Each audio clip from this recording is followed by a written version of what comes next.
YouTube, what up? It's your boy, the Tennessee Kid, checking in. One more time, one more again. Thanks for the support. Salute. Hey, thanks for the haters. I love y'all. I love all of you. Some of you guys are quite entertaining. Just for the record, oh man, you know what? I'm not even gonna go into it. I love you, haters. I love you. You know who you are. All right, so check it. We're gonna get into the story of how I got to Hawaii and what happened there, and let's just get straight into it. So, I was strung out bad at probably one of my worst times ever, and I was in my hometown of Oak Ridge, Tennessee, and I had literally burned every bridge I had, didn't have anywhere to go. I didn't know what I was going to do. So I'm literally sitting at the hospital in my town on the curb out front with nowhere to go, going through my cell phone. I call one of my boys I haven't talked to in probably 4 years. Well, he was clean, and I told him what was going on. So he drove like a 40-minute drive from North Knoxville to come pick me up and take me to his house. So he did that, and we go to his house. Well, he had went through a certain halfway house in Knoxville, and he was well liked there. So his whole goal was to come pick me up and bring me to that halfway house and get me in, and that was it. So he picks me up. We go to the halfway house. Well, they're full, and so I have nowhere to go. Obviously, he lets me crash with him. Buys me dinner, ends up being like multiple nights, 5 or 6 nights I stayed with him, trying to figure out what I was going to do. So at the end of the day, the halfway house would let me in when they had an opening, but they didn't have one for a couple more weeks. So my boy Thomas told me that I could stay with him until then. So that's what I was doing. So I was just, he ran a landscaping company. So I was going to work with him every day and going to meetings and trying to do right until I got into this halfway house. So probably, like I said, like 5 or 6 days into that, my dad was in Hawaii at the time because we had a friend, an old business partner that was in Honolulu starting an ADT dealership, the home security company. So there wasn't a dealership in Honolulu at the time, so he was trying to do that. And they needed some mainland people that had experience knocking doors and doing sales like that. And I had plenty of experience doing that from multiple jobs that I had, and also working for my dad growing up. So, like I said, I had been talking to my dad, but I was staying at my friends, and we were talking about getting this halfway house, and he was okay, and he was all for that. Well, the dude that he was staying with, the guy that was trying to start the ADT dealership, he told my dad, hey, you should just bring his ass out here. It's time for him to, see a change and see something positive, and maybe that'll help. So my dad calls me, and he's like, well, I can either pay for you to go to this halfway house, or you can go to the airport right now and come live in Hawaii and work, with Jameson and just start a new life. So what do you think I did? I jumped on the next flight, but not before I manipulated that dude, Thomas. Even he had done all this for me, trying to keep me clean, all this shit. Somehow I manipulated this cat into giving me a ride and finding the shit for me, into getting, 5 green bars, 5 green Xanax bars, so I could have for the flight, because it was a long flight. I had to have a layover, and I think I flew from Knoxville to Charlotte, and then from Charlotte to, I can't remember, somewhere in the Midwest. And then I went from there to Cali, and then Cali to Hawaii. So I had it was a long flight. But what ended up happening, I got all the bars, right? But then I got paranoid when I was at the airport, because they had dogs, and I'm from Knoxville, or Oak Ridge, but the airport's in Knoxville, and there's dogs, dude. And I'm like, motherfucker, there's no way I'm getting caught with 4 Xanax bars and not gonna make it to Hawaii. So I just said I had already eaten one. I ate all 4, I ate 4 other ones. So I ate 5 green bars all at once before getting on a fucking plane. So the next thing I know, I am in Cali. I don't remember being in Charlotte. I don't remember none of that shit. But somehow I navigated through those airports, and we got to Cali, flew out of LAX to Honolulu, and by the time I got to LAX, I was pretty not sober, but like I remember from there on. So I jumped on the plane, grabbed a couple drinks on the plane, passed the fuck out, landed in Hawaii. So Jameson, my dad's friend, he picks me up, and I don't know any of this shit until I get there, mind you. So he picks me up in his little Mercedes. It wasn't nothing crazy. It was just like a, I don't know, what year was this? This was like 2012, I think. And the Mercedes was like a 2003, S500 two-door coupe with the top, convertible. I mean, it was clean. It wasn't nothing brand new. So he picks me up in it, top down, rolling in Hawaii on the way to where we're all living at, which turned out to be a 2-bedroom apartment in the middle of a neighborhood called Manoa, right next to the University of Hawaii. And it wasn't like a dangerous ghetto, but it was just raggedy ghetto, you know what I'm saying? So, mind you, once I get there, I realize I'm literally moving into a back porch. Like, I'm the only place where my dad was back there living and sleeping in a bed on this screened-in porch that had like roosters that would come like every morning. They would come wake us up, and it was like real country right there where we were at. So I get there, and mind you, I'm still kind of detoxing. I'm a couple, by this time I was probably a couple weeks into detoxing, but I still didn't feel good. You know what I mean? Like, I did not feel good at all. I wasn't dope sick anymore, but I still was like, you know how anybody that's been through it knows what I'm saying. So I'm kind of bugging, and like my dad was like all trying to like convince everyone around not to smoke weed with me or anything. And so I'm like really having a hard time. And I had been to the liquor store, but that only goes so far. I don't really like booze. I mean, I'll do it, but it's not my choice. So probably like 3 or 4 days into it, I'm just snapping. I tell my dad, look, man, I need some fucking weed. I need something to relax now. So he's like, fine, So he hollers at the neighbor, gets me a little 20 sack. I rolled it a whole thing up in a blunt and go smoke it down the street at this park. And man, I never felt so relaxed in my life.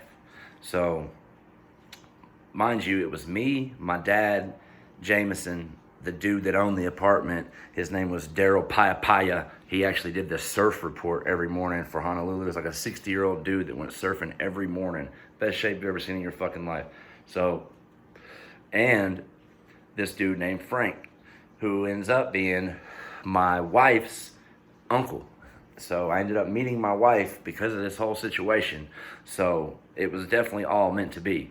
So Frank was cool, so I was hanging out with Frank, hanging out with my dad, hanging out with Jameson. But every time they would smoke weed, they would like shoo me away like I'm fucking 12 years old. And like I said, so that finally I got my dad to hook me up with the neighbor, this cat named Vi, who was from Tonga, and he's like 6'4", fucking 250. I mean, just stacked motherfucker, you know what I'm saying? Like a football player, college football player. But he was cool as a fucking fan, man. He didn't speak English so well, but he spoke it enough, but it was just kind of simple English, you know what I mean? He'd be like, hey, go to the store now. Anybody that knows anybody from Tonga knows, or anybody that knows people from Hawaii that speak this shit called pidgin. It's like a broken English. Like instead of saying, let's go to the store, they say, go to the store, we do, or something like that. It's fucking weird, but like you can make out what it is. So this dude ends up being cool as fuck, ends up being one of my best friends there the whole time. Like, he kind of had my back too. Like, anytime, if I ever had a problem, not that I did, but he let me know off top that if I did, he had my fucking back. Like, this cat ended up, I bought weed from him that day. He knew, like, mind you, we live right next to the University of Hawaii. So he knew, like, I don't know, 20 fucking people within 200 feet that sold weed. So I'm going walking with him, and he's introducing me to all these people. Everybody loves him. He's just one of them cats, man. There's not a negative bone in his body, not a lie in his body. You know what I'm saying? Just a real motherfucker. He ain't got no time or no reason to lie, you know? So he was cool, man. And I'll never forget, he told me a story about somebody that owed him some money. And he ran into him, and they were riding a fucking moped down the street. And I didn't see this, but I believe the cat when he said it. He said that he saw the dude driving the moped, and he just, like a movie, man, arm out, boom, clotheslines him off the fucking moped, beats the shit out of him, and gets his money back. So this is the kind of cat we're talking about. And he's fucking huge. But he loved me and my dad for some reason. He loved hanging with us. I think it was because, like, we weren't scared of him. Like, most people were scared of him because he was big and, like, intimidating and shit. But really, he wasn't intimidating. He just looked that way. He was really just he was just a big kid, dude. He was like 19. You know what I'm saying? So he was cool, man. I really, man, to this day, man, salute to Vi, dude. Actually, I love you like a fucking brother, bro. So if you see this, man, holler at your boy. Anyways, so I would hang with this dude. He would show up he would walk to that, you know, I told you we were sleeping on a back porch. So he would just walk around. He had to go to work every morning at like 4 a.m. is when he left for work. And so we would walk him to the bus stop. He would be like, hey, let's smoke the kind. Everything was the kind. Weed was the kind. The store was the kind. Everything was the kind. So he would come wake us up every day. Hey, Jeff, Chris, let's smoke the kind. So we'd get up with him and walk to the bus stop, and he's got a big fatty roll, just laughing like a mother. Man, he was the happiest cat ever, bro. Like, I'm telling you, man, this whole situation changed my life because these people, they really took me in. It wasn't just Vi. This other cat, Logan, my neighbor, the weed man, bro, gave me an instant $100 line of credit. So I was like, I don't even know the cat. And so I'm already smoking lovely. I've got them two. I've got Jameson. I've got countless other people. This chick named Natalie, who her dad was the one kind of bankrolling this shit. He was a celebrity realtor. But anyways, he knew Jameson somehow. I'm not really sure how, but they were rich as fuck. And I'm trying to think of Hawaii Kai, I think was the neighborhood that they lived in. It was, I mean, their house was like 3 or 4 million. Like it was funky. I've got pictures of it on my Facebook, which I'm not giving out to you, but I will get the pictures and put them on here eventually. But I used to go over there and stay the night all the time, man. Her parents were cool as fuck, man. Smoked weed heavy, man. She was a rich little surfer girl, but she was a lesbian, so there's no getting in the draws there. But it was straight though, because she was cool as fuck, man. Like cool as fuck. She knew I didn't have money like that, and she did, you know what I mean? So she would take me to, like, you know, California Pizza Kitchen, just you know, not like super expensive restaurants, but we were definitely not going to McDonald's. And she would pay for everything always, pay for all the booze, pay for all the weed, wouldn't let me pay, even when I tried. And this is what I'm saying. They call it, I think it's Mahalo, or no, I'm sorry, not Mahalo. Ohana is family. And they are big about that there. And they took me in, man. Everybody I was around took me in as family. And it just, I can't really explain it, man. But there's a place called Silver Stairs in Honolulu where you go behind these big ass condominiums on Waikiki Beach. You go on down into like this neighborhood, and you can cut in between these big ass high rises. And there's a sidewalk back there right on the ocean. The sidewalk is right there. You know what I'm saying? The ocean is 4 feet away. Well, maybe like 20 feet, because there's a little bitty beach right there. But the sidewalk goes behind the condos all the way down from fucking miles. And nobody's back there. And even if there was someone back there, they wouldn't give a shit what you were doing. So I used to go back there, man. My dad had bought a mountain bike, before I got there. But so in the mornings I would take that bike and ride it from Manoa down to Waikiki, which was a couple miles, and then hit Silver Stairs and wake and bake, man, like a motherfucker. And then they call it Silver Stairs because if you walk down that sidewalk about a mile, there's a set of metal stairs that was silver, and that's where it was like a surf spot, like a not really a great one, but it was pretty cool. A lot of tourist shit, you know. But just the fact just being able to sit on that sidewalk and be right there on the ocean, watching the fucking sun come up while smoking a blunt, coming, getting clean, just trying to figure out my life. It was God, man. Like, God truly blessed me with that opportunity. So there was a whole lot of that, man. Just spiritual shit, dude. Just nature and weed, man. And I went to this place called the Spitting Caves. That was amazing. You jump off this cliff, and you have to jump off when the tide's coming in, because if you do it when the tide's coming out, you're gonna hit the fucking ground. So there was like just all kinds of shit like that, man. I went snorkeling, fucking surfing, which, mind you, surfing is hard as shit. So anybody who doesn't know, surfing might be the hardest fucking sport ever, because it's 90% paddling, and you have to paddle through the rough waves till you can get to where you can sit, where you see in the movies where people are waiting on the waves. Well, to get to that, it's hard as a motherfucker in Hawaii. I don't know about how it is anywhere else, but those waves are fucking huge, and the water is rough. I mean, even getting in the water at some places was like risky, There was this place called Turtle Bay, I do believe. It was like a resort. And Jameson was a Mac Daddy pimp. Let me just tell you, this cat could get some chicks, man. So he had this one Asian chick, Mishi was her name, man. And she ended up giving me and Frank a fucking Hyundai Sonata, 2001 Hyundai Sonata. Just gave it to us just so we could have it to drive around the island, because we didn't have a car. And so that's the type of shit we was dealing with. And but we went to this Turtle Bay place with Mishi one time, and the waves there, man, were just unbelievable. Like, you could not even get in the water if you were just a normal person. Like, you had to be a local and know what the fuck you were doing, or you were about to get hurt. But I'm high and I'm rambling. I'm trying to get through the story. Pretty much, man, the conclusion of it was Hawaii saved my life. It just reminded me, like my cousin did when I told you the story about me going on the cruise.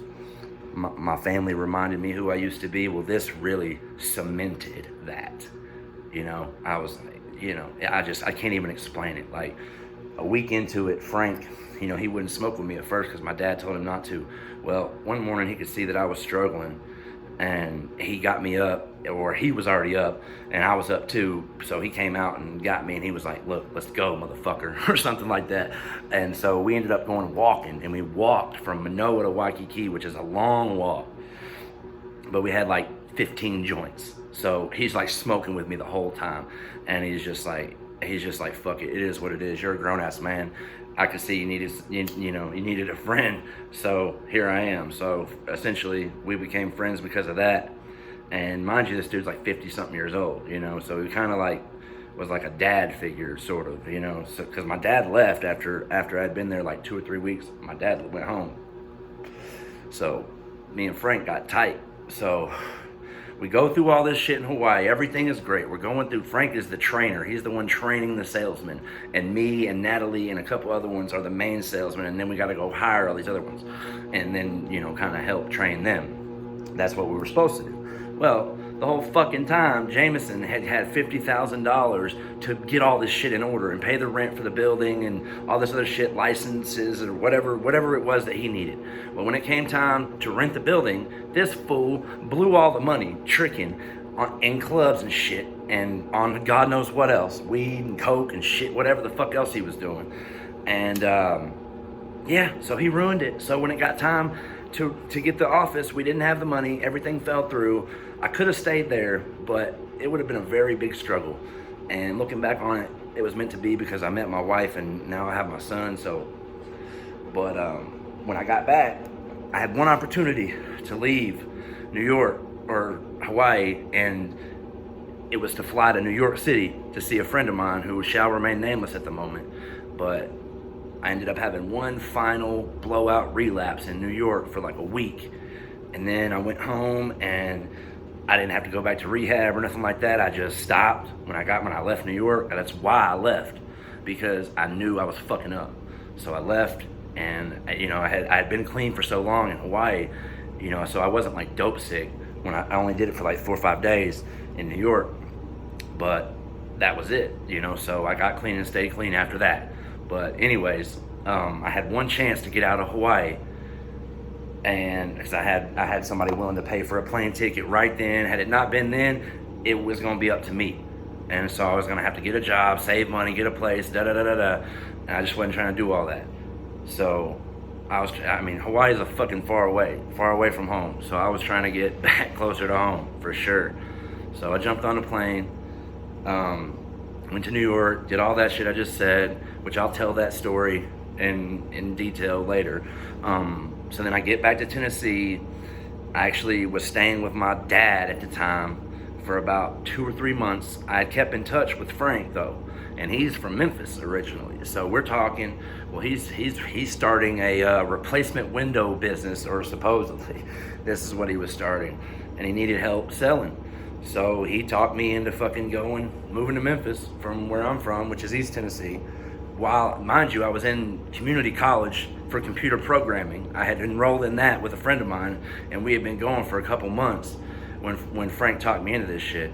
So I ended up going to Memphis, and a couple months after I was there, I ended up meeting his niece, which is now my wife.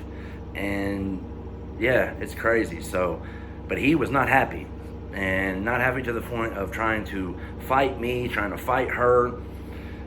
He ripped up my passport because we were about to take a trip to St. Lucia that her ex-husband had paid for. It was already paid for, but the only thing we had to do was switch the names on the plane ticket and the hotel reservation. Well, we ended up not having to worry about switching it on the reservation at the hotel, but we did have to do it at the airport, or for the plane ticket.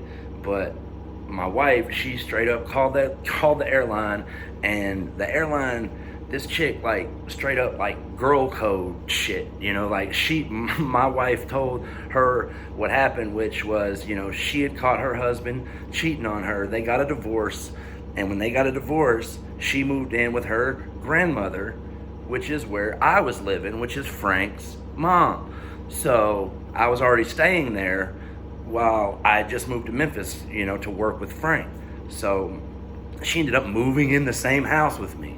So we didn't know each other, of course, and we instantly clicked, and one thing led to another, and now we're married and have a kid and live in Colorado. But so you see the story, I have a very, very thick web of shit. So we will break it all down. I just wanted to give you a little tease of what was to come, and what stories we got to tell in the future. So like I said, don't mind me, I'm kind of stoned, but hey, I appreciate y'all listening. Thanks for the support, thanks for the hate. I love y'all, man, for real. Y'all make my day. When I'm at work and I go on my breaks, and I'll check my notifications and I see somebody left some hateful shit. It's always so funny. Like I let everybody, all my boys at work, I'm just like, look at these hating ass people, dude. I mean, you do know we laugh at you guys a lot, just so you know. So have fun with that. Thanks for the support. Peace.